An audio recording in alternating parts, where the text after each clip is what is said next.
देश में कोरोना के 80 लाख से अधिक मामले सामने आ चुके हैं। केंद्रीय स्वास्थ्य मंत्रालय के अनुसार देश में बीते 24 घंटों में कोरोना के 49,881 नए मामले सामने आए हैं और इस दौरान 517 लोगों की मौत हुई है।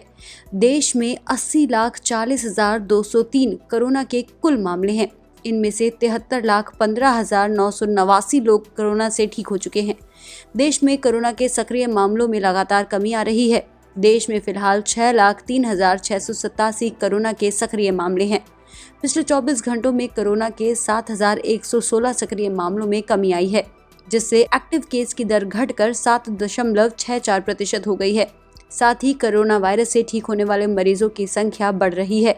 पिछले 24 घंटों में 56,440 लोग कोरोना से ठीक हुए हैं। भारत में इस समय रिकवरी दर 90.99% है। भारत की कोरोना मृत्यु दर 1.50% है। देश में कोरोना वायरस से मरने वालों का आंकड़ा अब 1,20,527 पहुंच चुका है। अपने यहाँ 10 लाख आबादी पर होने वाली मौतें दुनिया के मुकाबले आधी हैं।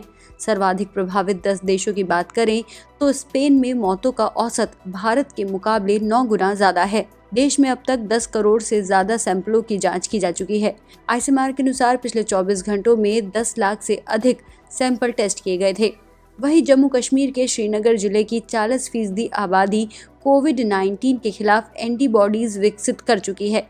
ये पता चला है नए सीरो सर्वे से। नया सीरो प्रसार अध्ययन संकेत देता है कि जम्मू कश्मीर की ग्रीष्मकालीन राजधानी की आबादी एक बड़ा हिस्सा कोरोना वायरस से संक्रमित हो चुका है। श्रीनगर के सरकारी मेडिकल कॉलेज जेएमसी की ओर से किए गए अध्ययन के परिणाम बताते हैं कि शहर में जून में किए गए इस तरह के अध्ययन की तुलना में सीरो प्रसार में 3.8% की बढ़ोतरी हुई है। वहीं दिल्ली में भी कोरोना के नए मामले सामने आ रहे हैं। पिछले 24 घंटे में राजधानी में कोरोना के 5,673 नए मामले सामने आए हैं, जो अब तक की सबसे बड़ी उछाल है। वहीं बीते 24 घंटे में 40 लोगों की मौत हुई है। ये आंकड़े सामने आने के बाद स्वास्थ्य मंत्री सत्येंद्र जैन ने कहा कि दिल्ली कोविड-19 मामलों में तीसरे दौर से गुजर रहा है। ये कहना अभी जल्दबाजी होगी।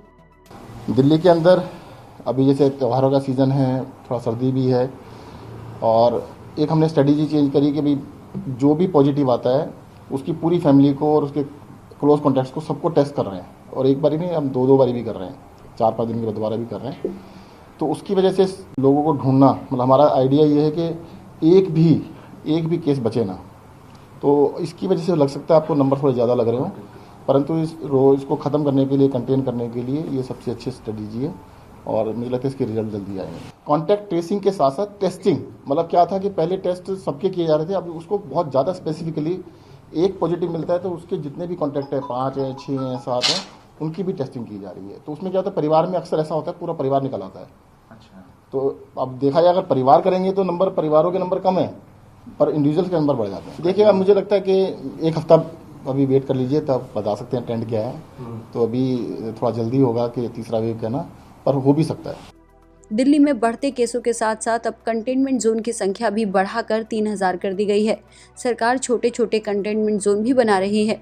जहां भी कोरोना के कुछ केस आते हैं, उस गली या एरिया को कंटेनमेंट जोन घोषित कर दिया जाता है। वहीं दूसरी तरफ स्वास्थ्य मंत्री हर्षवर्धन ने कहा है कि फेस्टिव सीजन को ध्यान में रखते हुए लोगों को और अधिक सावधानी बरतने की जरूरत है और कोविड-19 के खिलाफ जन आंदोलन से जुड़ने की जरूरत है। आपको बता दें कि पूरी दुनिया में कोरोना वायरस के 4,47,00,000 से ज्यादा मरीज आ चुके हैं और अब तक 11,78,000 से ज्यादा लोग इस चीनी वायरस के कारण अपनी जान गंवा चुके हैं। वहीं यूरोप में एक बार फिर से कोरोना वायरस की दूसरी लहर सामने आ रही है, जिससे मामला और भी गंभीर हो गया है। फ्रांस और जर्मनी, 2 बड़े देशों ने अपने यहाँ फिर से लॉकडाउन लगाने का निर्णय लिया है। वहीं भारत में रूस की कोरोना वायरस वैक्सीन का ट्रायल मार्च के महीने में खत्म होने की बात कही जा रही है। रूसी वैक्सीन का भारत में ट्रायल कर रही हैदराबाद की फार्मा कंपनी डॉक्टर रेड्डी ने कहा है कि रूसी वैक्सीन के तीसरे चरण का मानव परीक्षण मार्च तक पूरा होने की उम्मीद है।